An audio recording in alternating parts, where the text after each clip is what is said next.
Olivier Petit, pour Rouen en bande dessinée, un projet d'envergure. Nous avons le plaisir en avant-première jusqu'à 16h de vous offrir cette bande dessinée. À tout de suite. Cette année-là, sur France Bleu Haute-Normandie, jusqu'à 16h. Olivier Petit, bonjour. Bonjour. Bonjour Olivier Petit, très heureux de vous revoir. Merci. Vous venez régulièrement ici nous présenter les nouveautés des éditions Petit à Petit. Petit à petit.fr d'ailleurs. Hein. Ça, c'est le site internet. Tout à fait. Si on veut prendre connaissance de toutes ces nouveautés, de tous ces livres que vous nous proposez. Alors, on est à quelques semaines de Noël et selon la formule consacrée, ce dont nous allons parler cet après-midi, peut être une bonne idée cadeau. Hein. On est d'accord avec ça, Olivier. Hein. Oui, je pense qu'on a plein d'idées cadeaux sur notre site, oui. Oui. On va dire quelques mots tout d'abord des footeux. On avait déjà parlé des footeux, mais vous remettez ça, Olivier. Oui, on avait fait un livre qui s'appelait « Les phrases qu'on peut entendre qu'au niveau district », avec volontairement une faute de français pour montrer notre côté décalé par rapport au sujet. Mais on fait dans l'image maintenant. Parce que le nouveau livre des footeux du district concerne les photos qu'on peut voir qu'au niveau district. Et là, je vous jure que c'est pas piqué des hannetons. Ouais. Mais elles sont vraies, ces photos, ou Ce sont que des photos envoyées par des joueurs, des supporters, des dirigeants. Des photos prises tous les dimanches matins sur les terrains de campagne et qui sont dans des situations qui sont tout à fait invraisemblables. Ouais. Rien que celle de couverture est géniale. Je trouve que celle de couverture est particulièrement... Généralement, vous savez, le rôle d'un éditeur, c'est de mettre en couverture une photo géniale. Oui. Voilà. Donc, on a essayé de bien faire notre travail. Donc, mission accomplie, on voit un footballeur en tenue, hein. Oui, il a fini son match. Short, voilà, et puis il fume tranquillement sa clope. Oui, puis en buvant sa bière. Et en buvant sa bière. Mais ça, les joueurs de district connaissent cette situation qui est, il faut absolument décompresser après une épreuve physique intense. Ouais. C'est obligatoire, sinon le corps ne suit pas. Alors les footeux, on les trouve sur petitapetit.fr. Oui. Voilà, et ça c'est une bonne idée cadeau. C'est très rigolo, hein, évidemment. C'est très rigolo, il y a 144 phrases qu'on n'entend que sur les terrains de foot et qui sont illustrées par des photos qu'on ne voit même pas ailleurs que dans ce livre, tellement c'est incroyable. Rendez-vous sur petitapetit.fr. Et puis, autre nouveauté. Alors ça, par contre, c'est un gros morceau, Olivier Petit. C'est tout simplement Rouen en BD.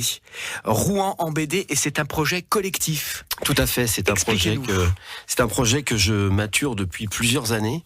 Et la volonté était de faire découvrir l'histoire de Rouen de manière ludique et passionnante. Donc... on a donc fait ce projet en 5 albums et là va sortir le premier album. Ce premier album nous raconte en bande dessinée l'histoire de Rouen, de la période gallo-romaine jusqu'à la période viking. Bon, je vais étaler ma science, mais c'est normal, je viens de réviser. Allez-y. C'est de moins 56 avant Jésus-Christ jusqu'à 912 après Jésus-Christ. D'accord. Voilà. Donc faut dire sa date quand même. Hein. Voilà, de moins 56 à 912. Ça, c'est pour le premier tome. Hein. Il y aura 5 tomes de cette bande dessinée Rouen, l'histoire de Rouen en bande dessinée. Et le dernier tome, celui qui sera imprimé dans 5 ans, portera sur l'Armada, la future Armada que nous vivrons ici à Rouen, sur les quais, tout près des studios de France Bleu Haute-Normandie. Olivier Petit est avec nous pour vous présenter ce beau projet, ce projet d'envergure. Et tout de suite, en avant-première, vous allez tenter de gagner le premier tome. Cette année-là, sur France Bleu Haute-Normandie, avec Richard Gauthier, jusqu'à 16h. C'est un projet collectif, je le disais tout à l'heure, mais il y a une chose très importante, c'est que vous êtes nombreux à travailler sur ce projet-là. Il y a des dessinateurs, il y a des scénaristes, il y a des storyboarders, il y a des coloristes. Oui. Ça représente combien de personnes ? Ça représente une vingtaine de personnes parce qu'il y a aussi les historiens, les archéologues, les numismates, parce que nous, on n'a pas les connaissances historiennes de l'époque. Nous, on a le savoir-faire en bande dessinée, on a le savoir raconter, mais on est allé chercher le savoir de tous ceux qui ont la science. Voilà. Et alors, comment ça s'est passé ? Alors, les historiens vous ont donné des indications, ensuite les dessinateurs ont œuvré. Comment ça s'est passé ? Ça s'est passé qu'on a commencé par faire des recherches, effectivement, à travers les livres qui existaient. On a été des rats de bibliothèque. Et ensuite, on a commencé à écrire un scénario. Parce que la volonté, elle n'était pas de raconter, je dirais, de façon scolaire l'histoire de la ville, mais on a voulu créer une fiction à travers cette histoire. C'est-à-dire qu'on va suivre les rocambolesques aventures d'une famille et d'un bijou précieux, d'un bijou étrusque, à travers la réalité des faits et la réalité des dates. C'est une fiction dans la réalité. Voilà, c'est une fiction dans la réalité. Ce qu'on appelle aujourd'hui un docu-fiction. Ouais. On a ça à la télé régulièrement. C'est toujours très bien fait. Et nous, on lance le docu bande dessinée. Voilà.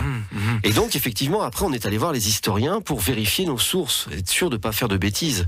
Et avoir aussi la documentation qui nous permette de redessiner, par exemple, la cathédrale à l'époque mérovingienne. Introuvable. Il n'y a aucun document dessiné d'époque. On ne dessinait pas à l'époque. On sauvait sa peau. Voilà. Et par contre, sur le travail des archéologues, qui ont refait des plans, qui ont imaginé, qui ont trouvé des restes, des vestiges, on a pu redessiner. Donc pour la première fois, on peut dire on va avoir l'histoire de Rouen dessinée de moins 56 avant Jésus-Christ jusqu'à 912. C'est un travail considérable et ô combien passionnant, ô combien enrichissant de cette bande dessinée. Complètement passionnant. Surtout quand on aime la ville de Rouen. Quand on aime la ville de Rouen et même, je dirais, la ville de Rouen et des alentours, parce que ça, c'est pas cette BD ne s'arrête pas à Rouen intramuros. On va parler de Bonsecours, on va parler de Canteleu, on va parler de Roumard, parce que à cette époque-là, on voyageait, on bougeait.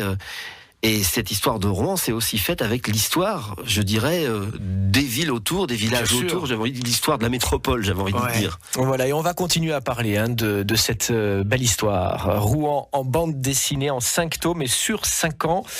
Ça va donc couvrir toute l'histoire et le dernier tome, je le disais tout à l'heure, qui sortira dans 5 ans, donc, se déroulera durant l'Armada, qui se déroule, vous le savez, ici à Rouen, sur les quais tout près des studios de France Bleu Haute-Normandie. Tout de suite, nous vous offrons en avant-première le premier tome de cette série de bandes dessinées. Cette année-là, sur France Bleu Haute-Normandie, jusqu'à 16h. À l'heure actuelle, il n'existe pas encore ce livre. Le premier tome de cette série de bandes dessinées, qui en comptera donc 8, si j'ai bien compris. 5 tomes. Le premier va sortir dans quelques jours. Oui, le premier va sortir le 15 décembre. Le 15 décembre. Exactement. Nous l'offrons cet après-midi à nos auditeurs, enfin à certains auditeurs.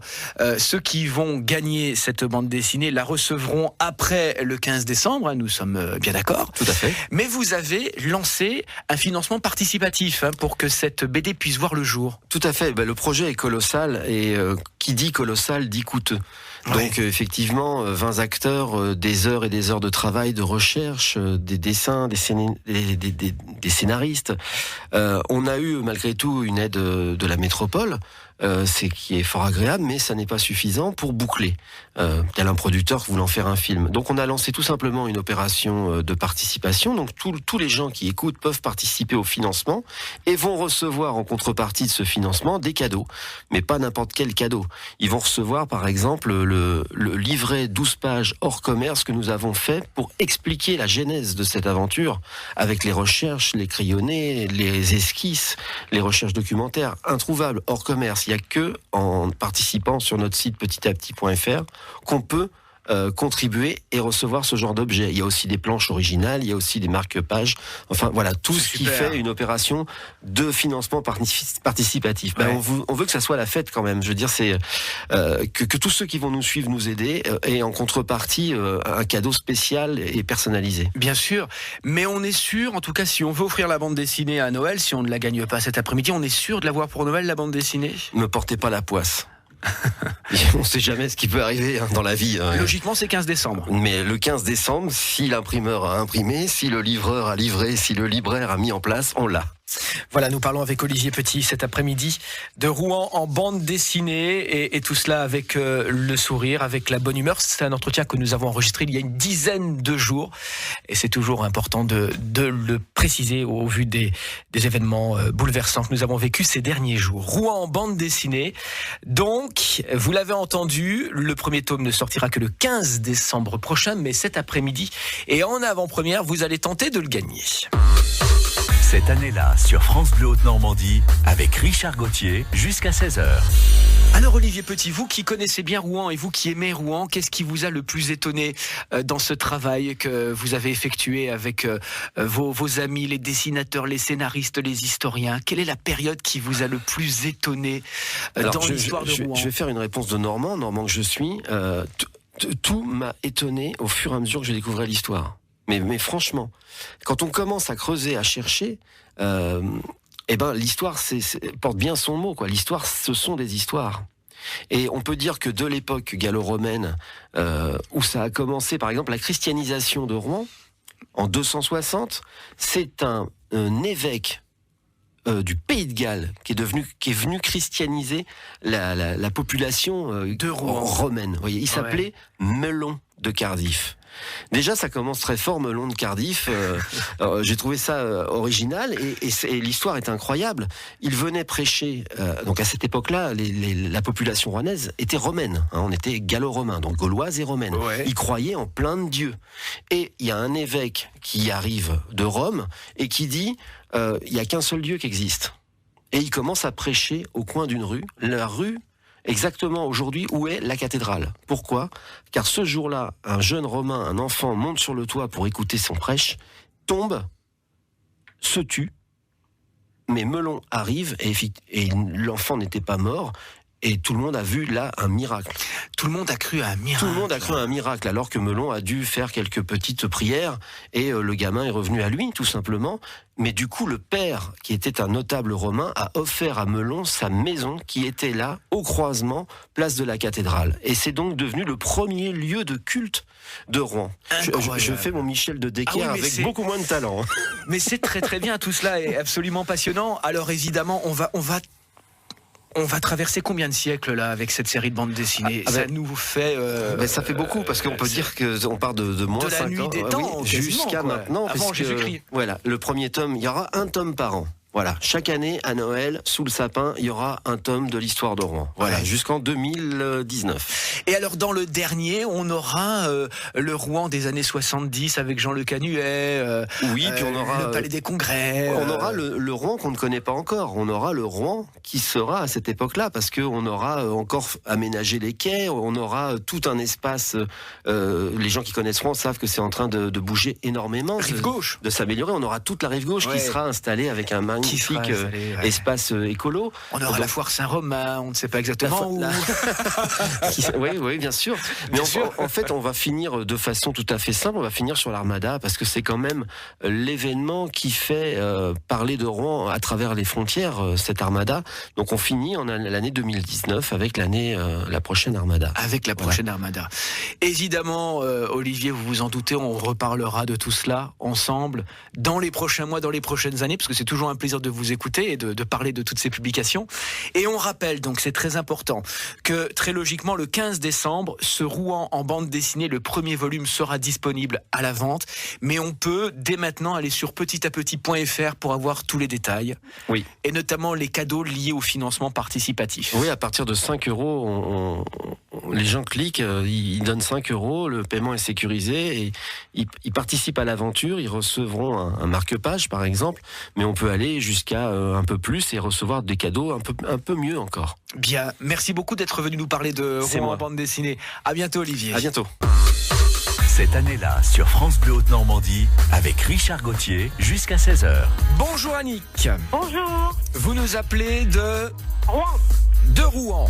Oui. Rouen en bande dessinée, vous êtes chanceuse parce que vous serez une des premières à l'avoir en main, cette bande dessinée. C'est mon désir le plus grand d'avoir la bande dessinée de Rouen. Bon bravo Annick. Merci beaucoup. Merci à vous, on vous souhaite beaucoup de plaisir avec cette bande dessinée. Et puis on se dit à très bientôt alors. À très bientôt, merci beaucoup et bonne journée. Bonne journée, au revoir Annick. Merci, au revoir.